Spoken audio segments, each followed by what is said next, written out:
Hello everyone. Alcohol, phenol and ether का जो lecture है वो हमारा चल रहा था। अल्कोहल, फिनॉल एंड ईथर में हमने preparation methods of alcohols and phenols जो है वो कवर कर लिए थे। अब हम जो वो करने जा रहे हैं वो है physical properties of alcohols and phenols. Generally जैसे मैं हमेशा के लिए यही बोलती हूँ कि फ़िज़िकल प्रॉपर्टीज़ जो होते हैं वो स्टूडेंट के पॉइंट ऑफ व्यू से मोस्ट निगलेक्टेड पार्ट होता है। ठीक है, ऑर्गेनिक केमिस्ट्री में सिर्फ ऑर्गेनिक पे फोकस करते हैं, रिएक्शंस पे फोकस करते हैं, बट बेसिकली जो पार्ट होता है फ़िज़िकल प्रॉपर्टीज़ का, वो फ़िज़िकल प्रॉपर्टीज़ का पार्ट थोड़ा निगलेक्ट हो जाता है। ऐसा नहीं होना चाहिए, बिकॉज फ़िज़िकल प्रॉपर्टीज़ के बेसिस पे सेंटेंस फॉर्म होते हैं और उस पे MCQ टाइप के क्वेश्चंस वहाँ पे आ सकते हैं। आप देखोगे, मतलब अभी तक आपने तो देखा ही होगा कि CET के जो भी एग्ज़ाम्स होते हैं उसमें कुछ क्वेश्चन ऐसे आते हैं कि नीचे आपको 4 सेंटेंसेस दिए हैं, उसमें से राइट या रॉन्ग जो सेंटेंस है उसको चूज़ करो। तो ये जो सेंटेंसेस बेसिकली फॉर्म होते हैं ज़्यादातर करके, वो मैं ऐसे नहीं बोल रही हूँ कि हमेशा, बट ज़्यादातर करके वो फिज़िकल प्रॉपर्टीज़ पे वहाँ पे सेट होते हैं। तो फिज़िकल प्रॉपर्टीज़ को अच्छे से पढ़ना, ध्यान में रखना काफ़ी इम्पोर्टेंट होगा।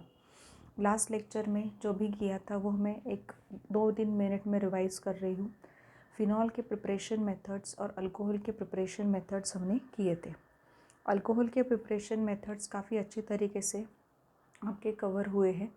फिनॉल के प्रिपरेशन मेथड जो है लगभग 4 ही प्रिपरेशन मेथड है। वहाँ पे एक है डव प्रोसेस करके, क्लोरो बेंजीन जो है वो क्लोरोबेंजीन से फिनॉल का प्रिपरेशन हम करते हैं। सोडियम हाइड्रोक्साइड के साथ क्लोरोबेंजीन को फ्यूज़ किया जाता है at temperature 623 and 150 atmospheric pressure. वो कन्वर्ट होता है सोडियम फिनॉक्साइड आयन में, and then sodium phenoxide on treatment with dilute HCl, H3O+ लिखा जाता है, उस तरीके से भी आप लिख सकते हो। वहाँ पे वो कन्वर्ट होता है अल्कोहल में। सेकेंड मेथड जो है वो है industrial preparation method of phenol, which is very very important. Again industrial preparation method of phenol जो है उसमें जो भी बेसिकली ये है कि इंडस्ट्रियल प्रिपरेशन मेथड में आइसोप्रोपाइल बेंजीन जो होता है, जिसे क्यूमीन कहा जाता है, क्यूमीन से आप क्या प्रिपेयर कर रहे हो, फिनॉल प्रिपेयर कर रहे हो। क्यूमीन का एयर ऑक्सीडेशन हम करते हैं, वहाँ पे क्यूमीन हाइड्रोपेरोक्साइड करके एक बीच में प्रोडक्ट फॉर्म होता है। वो जो है उसका बाद में आप रिएक्शन आप कर रहे हो वाटर के साथ, then you will get 2 important compound. One is a desired product which is called as phenol, and second is a byproduct which is also important byproduct which we call it as a acetone commonly. Propanone जो है वो वहाँ पे form हो रहा है। सो ये industrial method क्यों है वो भी मैंने आपको बहुत अच्छी तरीके से समझाया था। आपको प्रोडक्ट भी मिल रहा है और प्रोडक्ट के साथ साथ एक बहुत इम्पॉर्टेंट ऑर्गेनिक कंपाउंड भी जो है एसीटोन, वो भी आपको वहाँ पे मिल रहा है।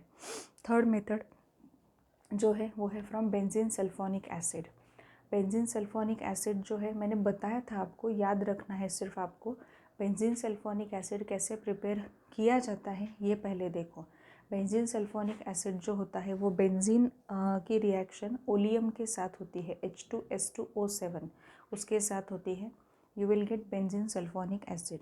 बेंजीन सल्फोनिक एसिड को फर्स्ट ऑफ ऑल आप न्यूट्रलाइज करोगे। न्यूट्रलाइज करने पर आपको सोडियम बेंजीन सल्फोनेट करके एक सॉल्ट मिलता है, उसे फ्यूज़ करना है NaOH के साथ एट टेम्परेचर 523 केल्विन। देन वहाँ पे सोडियम फिनॉक्साइड आयन फॉर्म होगा। After sodium phenoxide formation, just treat it with a dilute HCl, you will get formation of a phenol. This is the third method of preparation. Fourth method of preparation है जो aniline से हम क्या कर रहे हैं, phenol का preparation कर रहे हैं। एनिलीन से सबसे पहले आपको बेंजीन डाइअज़ोनियम सॉल्ट प्रिपेयर करना है। एनिलीन से बेंजीन डाइअज़ोनियम सॉल्ट प्रिपेयर करना है। एनिलीन को ट्रीट करना है नाइट्रस एसिड के साथ। नाइट्रस एसिड कैसे फॉर्म होता है, वहाँ पे लो टेम्परेचर पे कोल्ड कंडीशन में NaNO2 और HCl की रिएक्शन होने पर नाइट्रस एसिड फॉर्म होता है। नाइट्रस एसिड से रिएक्शन करनी है और नाइट्रस एसिड से रिएक्शन करने पर बेंजीन डाइअज़ोनियम सॉल्ट वहाँ पे फॉर्म होता है।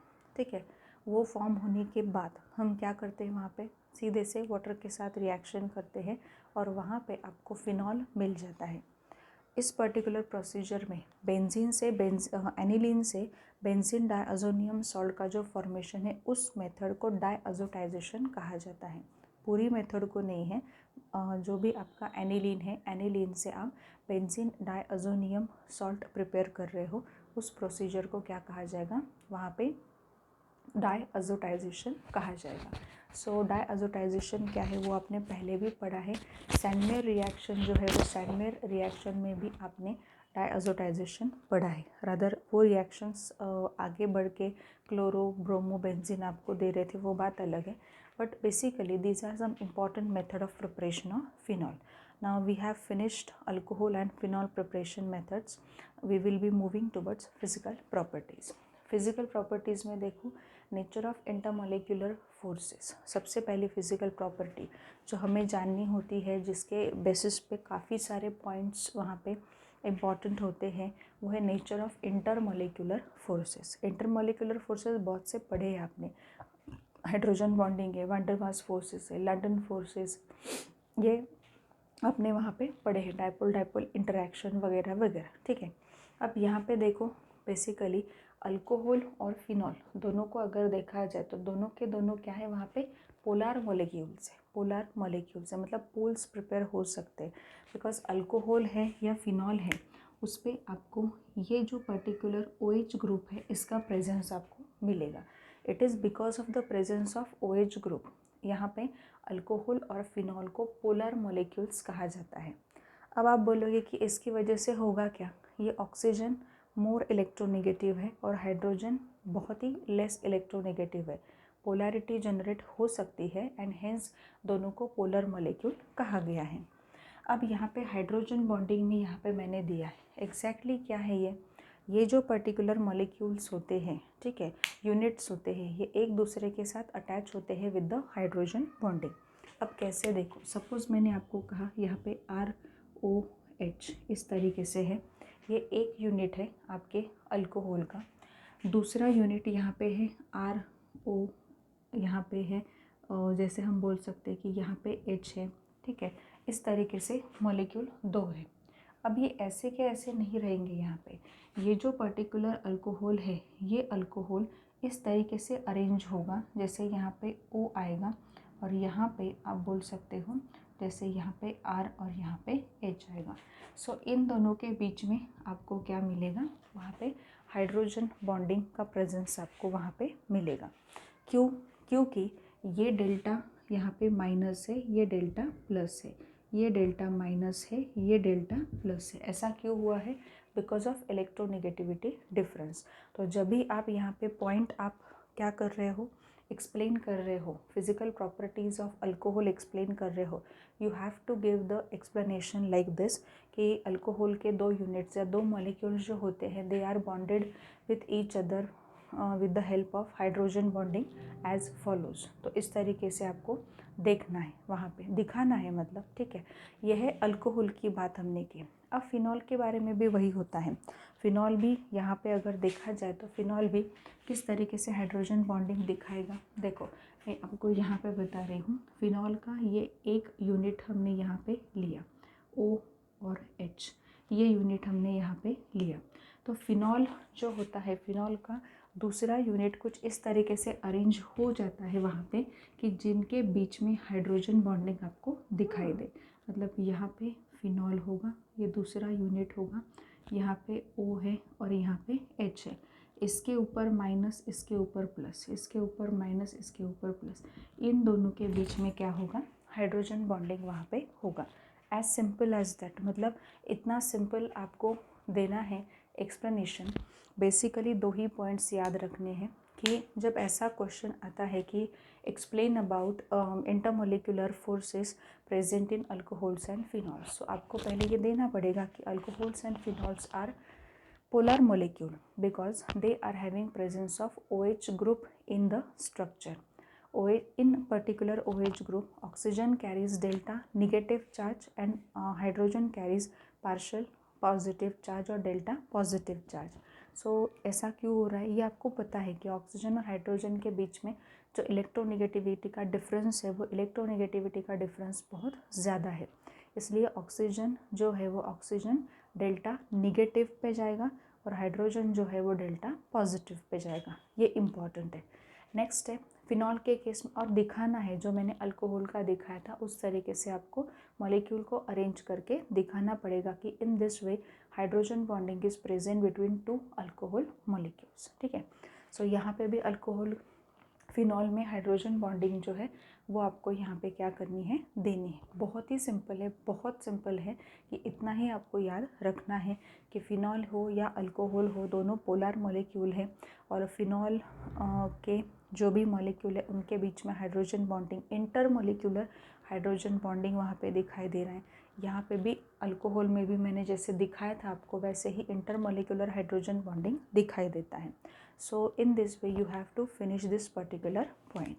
Next moving towards physical state. Physical state भी काफ़ी important point होता है हमारे लिए यहाँ पे कि लोअर अल्कोहल्स, बेसिकली मैं अल्कोहल की बात कर रही हूँ अभी। अल्कोहल्स लोअर जो होते हैं वो कलरलेस है, टॉक्सिक होते हैं, ठीक है, लिक्विड्स है और and they are having specific alcoholic odour. ये तो है ही, आजकल हम यूज़ भी कर रहे हैं, सैनिटाइजर्स वगैरह हम यूज़ कर रहे हैं तो उसमें वहाँ पे बेसिकली 70 to 75% अल्कोहल का प्रेजेंस वहाँ पे होता है।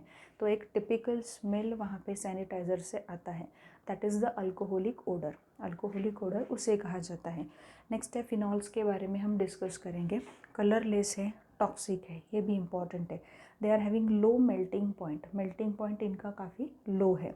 कार्बोलिक और फिनॉलिक ओडर, कार्बोलिक ओडर भी कहा जाता है।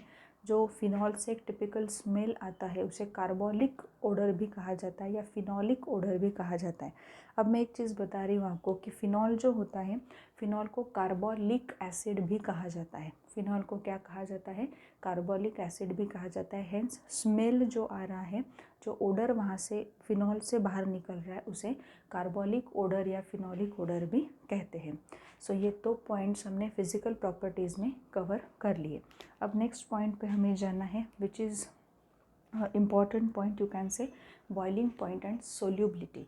बॉइलिंग पॉइंट एंड सोल्यूबिलिटी जो होते हैं उस पर फोकस करना होगा, बिकॉज कई बार स्टूडेंट्स जो है वो पर्सनल नंबर पे कुछ डाउट्स पूछते। डाउट पूछना ये प्रॉब्लम नहीं है और पर्सनल पे पूछ रहे हो ये भी डाउट प्रॉब्लम नहीं है, बट बेसिकली ये याद रखो आप कि बॉइलिंग पॉइंट जब हम डिस्कस करते हैं तो बॉइलिंग पॉइंट का एस्पेक्ट अलग होता है और अगर हम वहाँ पे कुछ दूसरा एक फिज़िकल प्रॉपर्टी का डिस्कशन कर रहे हैं तो वो एस्पेक्ट अलग होता है। तो ये समझना चाहिए, दोनों चीज़ों को अगर आप मिक्स करोगे तो फिज़िकल प्रॉपर्टीज़ को कभी भी अच्छे से पढ़ नहीं पाओगे in case of organic molecule. So better भी दोनों के एस्पेक्ट को अलग रख के उसको सॉर्टेड वे में पढ़ो तो आपको फिज़िकल प्रॉपर्टीज़ बहुत अच्छे से याद आ जाएंगी।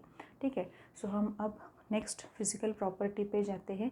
वो फिज़िकल प्रॉपर्टी यहाँ पे दी है बॉइलिंग पॉइंट और नेक्स्ट उसके बाद है सोल्यूबिलिटी।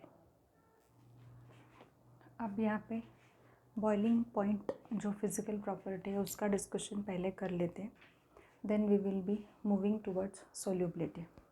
सोल्यूबिलिटी एक एस्पेक्ट अलग है, बॉइलिंग पॉइंट एक एस्पेक्ट अलग है। बॉइलिंग पॉइंट में बेसिकली ये देखा जाता है कि जिस पर्टिकुलर टेम्परेचर पे दिया हुआ सब्सटेंस जो है उसका वेपर प्रेशर और एटमॉस्फेरिक प्रेशर इक्वल हो जाए और वो सब्सटेंस बॉईल करने लगेगा। अब यहाँ पे ये चीज़ है कि दो पॉइंट्स आपको याद रखने हैं। Boiling point increase with increase in molecular mass, ये तो बहुत ही सिंपल है। मोलिकुलर मास जो है वो मोलिकुलर मास अगर वहाँ पे बढ़ता गया, ठीक है, तो बॉइलिंग पॉइंट भी क्या होने वाला है, इंक्रीज़ होने वाला है। मोलिकुलर मास बढ़ रहा है इसका मतलब क्या है, वहाँ पे मोलिकुलर मास बढ़ रहा है मतलब जो भी एग्रीगेशन है मॉलिक्यूल का वो भी वहाँ पे क्या हो रहा है, धीरे धीरे बढ़ रहा है। मोलिकुलर मास ज़्यादा है मतलब उसका बॉइलिंग पॉइंट ज़्यादा होगा, ये तो कॉमन सेंस है। बट अगर ऐसा हो सपोज कि यहाँ पे एन ब्यूटाइल अल्कोहल है, आइजो ब्यूटाइल अल्कोहल है, सेकेंडरी ब्यूटाइल अल्कोहल है, टर्शरी ब्यूटाइल अल्कोहल है, हर एक केस में अगर देखो तो मॉलिक्यूलर मास जो है वो वहाँ पे आपको सेम मिलता है। मतलब देखो तो लगभग थोड़ा इधर उधर अगर हो जाए तो ठीक है, नहीं तो सेम ही मिलेगा। बट यहाँ पे बॉइलिंग पॉइंट्स देखो आप कैसे डिक्रीज़ हो रहे हैं। मतलब एन ब्यूटाइल अल्कोहल में 118 डिग्री सेल्सियस, आइसोब्यूटाइल अल्कोहल में 108 degree Celsius, secondary butyl alcohol में 99.5 होता है, बट ठीक है 99 degree Celsius. Tertiary butyl alcohol में जो आपको टेबल दिया है उस पर 83 डिग्री है, और उन्होंने क्वेश्चन पूछा है तो उन्होंने 82 डिग्री दिया है।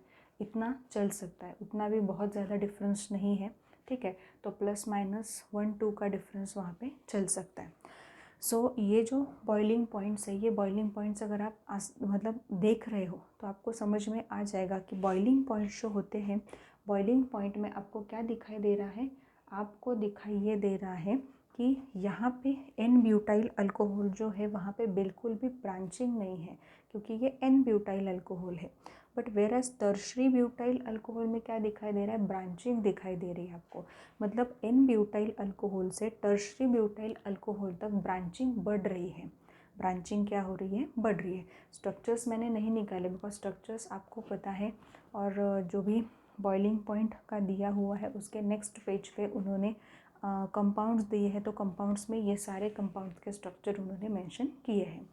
तो यहाँ पे बिल्कुल भी ब्रांचिंग नहीं है, धीरे धीरे धीरे धीरे ब्रांचिंग बढ़ रही है, यहाँ तक ब्रांचिंग आ गई।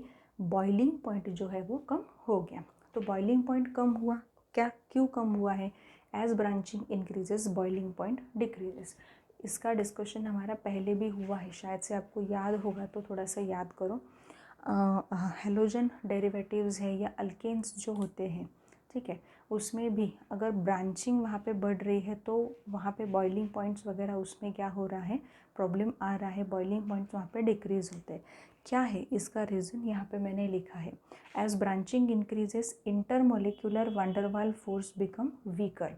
इंटरमोलिकुलर वंडरवाल फोर्स जो होते हैं वो वीक बनते जाते हैं। अगर वंडरवाल फोर्स पहले ही थोड़ा सा क्या होता है, वीक फोर्स होता है, उसमें भी अगर वो और वीक वहाँ पे बन गया तो बचा क्या है वहाँ पे, ठीक है। सो जैसे ही आप उसे हीट देना शुरू करोगे सब्सटेंस को, तुरंत वो वहाँ पे वेपर फॉर्म में मतलब बॉईल करने लगेगा। सो बेसिकली यही होता है कि ब्रांचिंग जब बढ़ती है ना, तो वंडरवाल फोर्सेस जो होते हैं वो वंडरवाल फोर्सेस वहाँ पे क्या हो जाते हैं, वीक पड़ जाते हैं। क्यों ऐसा होता है, ब्रांचिंग जैसे ही वहाँ पे बढ़ेगी वैसे एरिया छोटा छोटा हो जाता है, और वहाँ पे जो भी वंडरवाल फोर्सेस है वो वंडरवाल फोर्सेस वीक होते रहते हैं।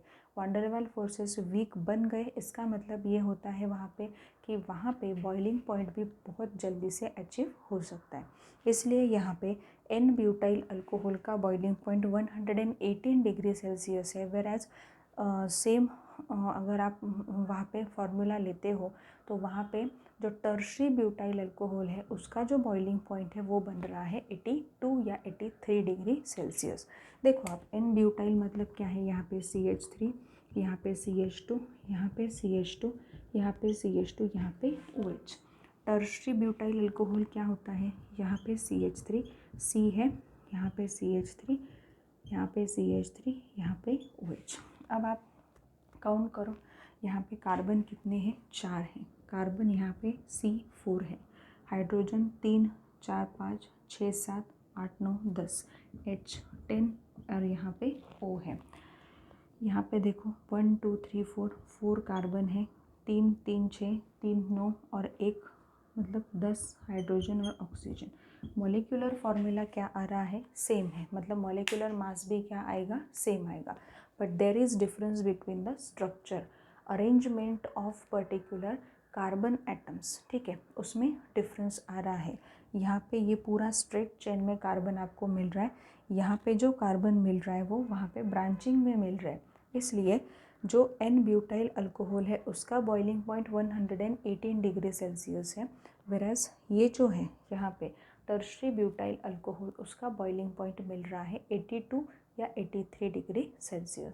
सो this is all about boiling point of alcohol. Phenol के बारे में डिस्कशन ज़्यादा नहीं है, बेसिकली सिर्फ एक ही चीज़ याद रखनी है कि फिनॉल का नहीं, अल्कोहल का ही दिया उन्होंने।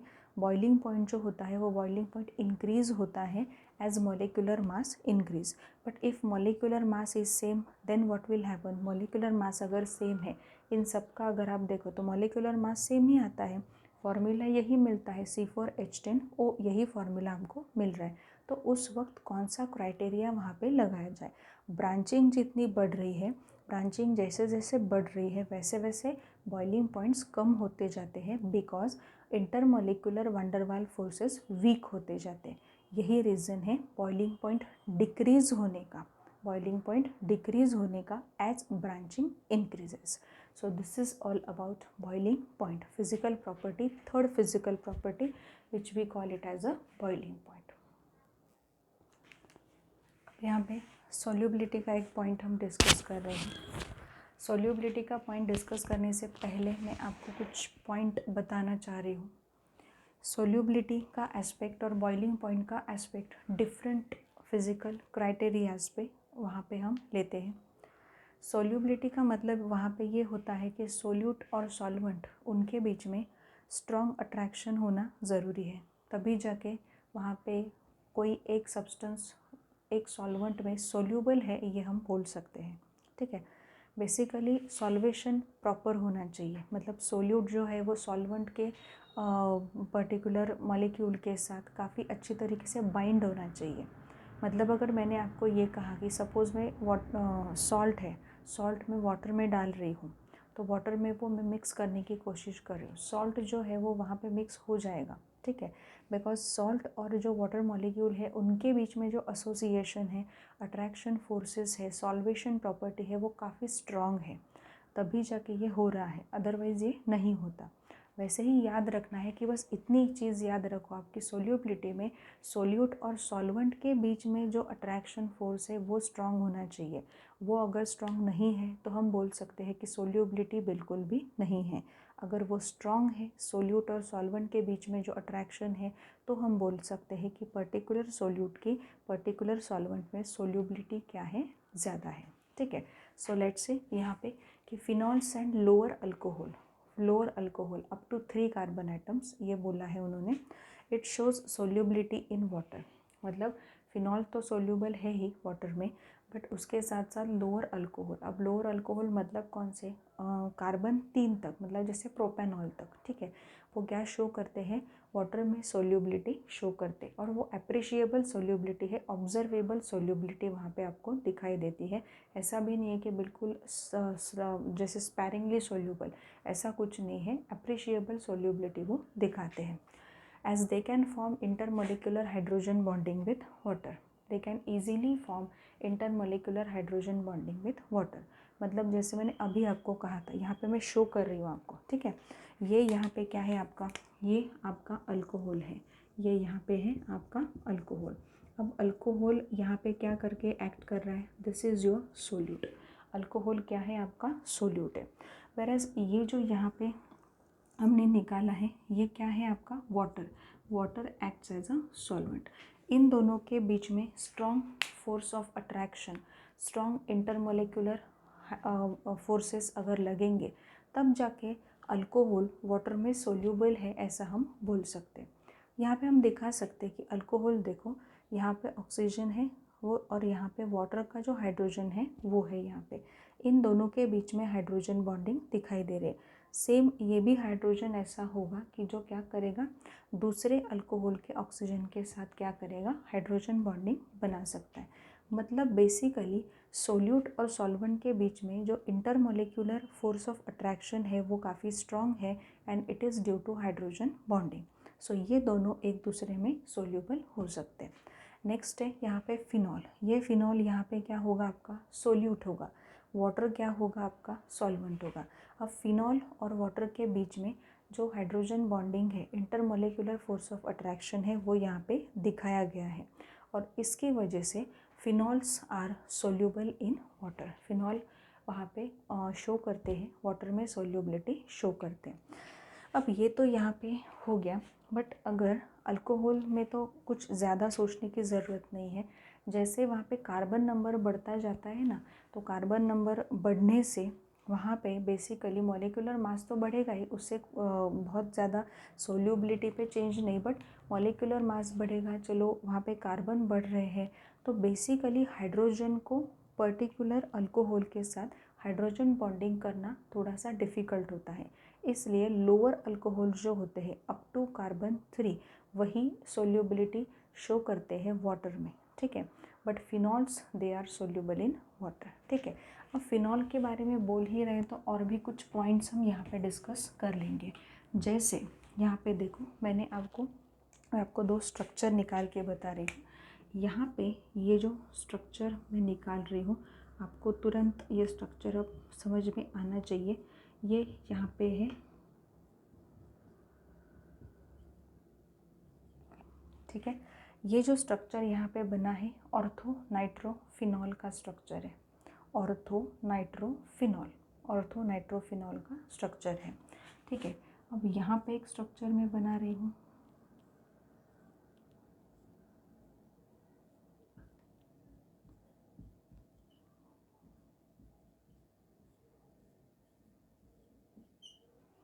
ये है पैरा नाइट्रोफिनॉल का।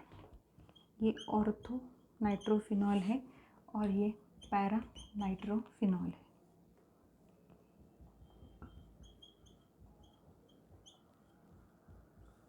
अब यहाँ पे ये दिखाई दे रहा है ऑर्थो नाइट्रोफिनॉल की जो सोल्यूबिलिटी है कम है, पैरा नाइट्रोफिनॉल की सोल्यूबिलिटी ज़्यादा है।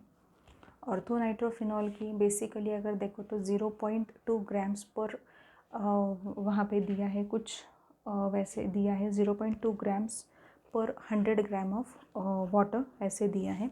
एंड इसकी जो है वो बेसिकली लगभग अगर देखा जाए तो 1.7 ग्राम्स पर 100 ग्राम ऑफ वाटर। इसकी सोल्यूबिलिटी ज़्यादा है, इसकी सोल्यूबिलिटी वहाँ पे कम है। ऐसा क्यों हो रहा है, ठीक है। दोनों भी क्या है वहाँ पे, दोनों भी देखो एक ऑर्थो डेरिवेटिव है और एक पैरा डेरिवेटिव है। नाइट्रोफिनॉल ही है बट एक में OH के रिस्पेक्ट में नाइट्रो ग्रुप है ऑर्थो पोजीशन पे, एक में OH के रिस्पेक्ट में नाइट्रो ग्रुप है पैरा पोजीशन पे। अब बेसिकली मैंने क्या कहा आपको, सपोज़ ऑर्थो नाइट्रोफिनॉल जो है उसको वाटर में सोल्यूबल होना है तो इसको वाटर के साथ बॉन्डिंग बनानी होगी, इसको वाटर के साथ बॉन्डिंग बनानी होगी। बट एक्चुअल में ऐसे नहीं होता। यहाँ पे ये जो बॉन्ड है यही बॉन्ड वहाँ पे बिज़ी हो जाता है। वाटर के साथ बॉन्डिंग बनानी होगी, ये तो बिल्कुल सही बात है। बट अगर हमने यहाँ देखा ऑर्थो नाइट्रोफिनॉल में तो यहाँ का हाइड्रोजन और यहाँ का ऑक्सीजन, क्योंकि ये हाइड्रोजन पॉजिटिवली चार्ज है, ये ऑक्सीजन नेगेटिवली चार्ज होता है। नाइट्रो ग्रुप का स्ट्रक्चर अगर आपने देखा है तो आपको समझ में आया होगा। तो इनके बीच में क्या बन रहा है, वहाँ पे हाइड्रोजन बॉन्डिंग बन रहा है। मतलब यहाँ पे ऑर्थो नाइट्रोफिनॉल जो है वाटर के साथ अलग से हाइड्रोजन बॉन्डिंग नहीं बना सकता, वो यहीं पे बिजी है, ठीक है। इनके ही बीच में हाइड्रोजन बॉन्डिंग है तो कहाँ से ये हाइड्रोजन बॉन्डिंग टूटेगा और फिर वो वाटर में सोल्यूबल होने के चांसेस बनेंगे, नहीं बन सकते। इसलिए ऑर्थो नाइट्रोफिनॉल की सोल्यूबिलिटी यहाँ पे है कि 0.2 ग्राम पर 100 ग्राम ऑफ वाटर, काफ़ी कम है। ये वाटर के साथ हाइड्रोजन बॉन्डिंग नहीं बना सकता। वैराज ये देखो यहाँ पे बहुत चांसेस है।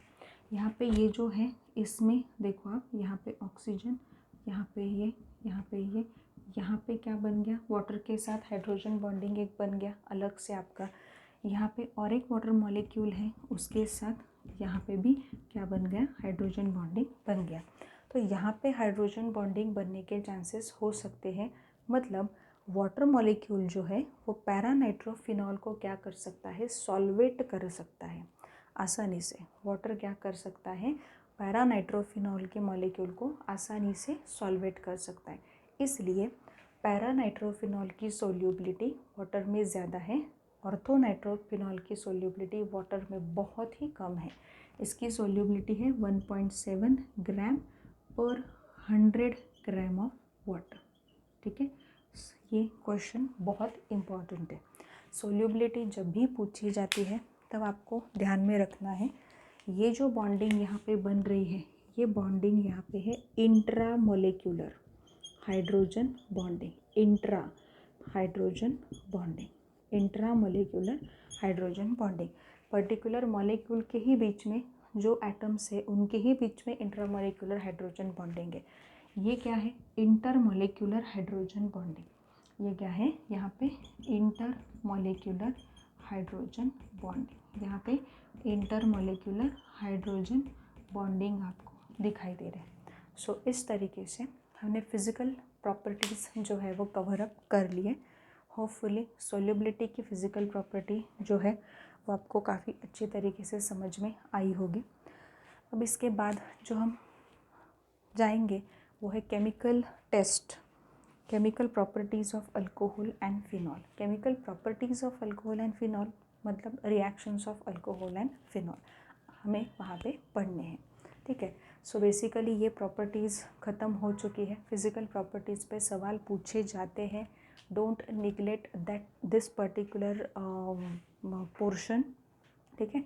काफ़ी सवाल उस पर पूछे जाते हैं। फिज़िकल प्रॉपर्टी पहली कौन सी देखी है हमने? पहली फिज़िकल प्रॉपर्टी हमने यहाँ पे जो देखी थी वो है nature of intermolecular forces. Hydrogen bonding, intermolecular hydrogen bonding दिखाई देता है। सेकेंड हमने जो देखा है वो है फिज़िकल स्टेट के बारे में बताया था। फिज़िकल स्टेट में क्या है, कलर क्या है, टॉक्सिक है, दोनों भी कलरलेस है, ठीक है। टिपिकल अल्कोहलिक ओडर अल्कोहल को है, फिनॉलिक या कार्बोलिक ओडर फिनॉल को है, ये बताया था। नेक्स्ट थर्ड जो हमने पढ़ी इसके पहले, it is all about boiling point, वो भी हमने डिस्कस कर लिया। एंड अभी जो पढ़ी है it is all about solubility of alcohol और phenol in a particular solvent called as water. Lower alcohols जो होते हैं अप टू कार्बन 3 वो सोल्यूबल हो जाते हैं वाटर में। Phenol is soluble in water, appreciable solubility दिखा रहे हैं because it forms intermolecular hydrogen bonding with water. But if you see orthonitrophenol, paranitrophenol, orthonitrophenol has less solubility in water as compared to paranitrophenol because of the following reasons. These reasons were discussed by me. Orthonitrophenol में क्या होता है, intramolecular hydrogen bonding है। सो intramolecular hydrogen bonding की वजह से ये हो रहा है कि अब इसके आगे बेसिकली वो वाटर के साथ बॉन्ड फॉर्म करना थोड़ा मुश्किल हो जाता है, वेरएज यहाँ पे इंटरमोलिकुलर हाइड्रोजन बॉन्डिंग आपको दिखाई देता है। So this is all about today's lecture. In next lecture we will be moving towards chemical properties of alcohols and phenols. तब तक रीडिंग करते रहो, प्रॉपर रीडिंग आपकी होनी चाहिए। रीडिंग के बाद फिर जो डाउट्स हैं वो डाउट्स पूछते जाओ, बट बॉइलिंग पॉइंट, सोल्यूबिलिटी, इनके एस्पेक्ट्स को अलग अलग लेवल पे पढ़ो, तब जाके आपको समझ में आ सकते हैं फिज़िकल प्रॉपर्टीज़।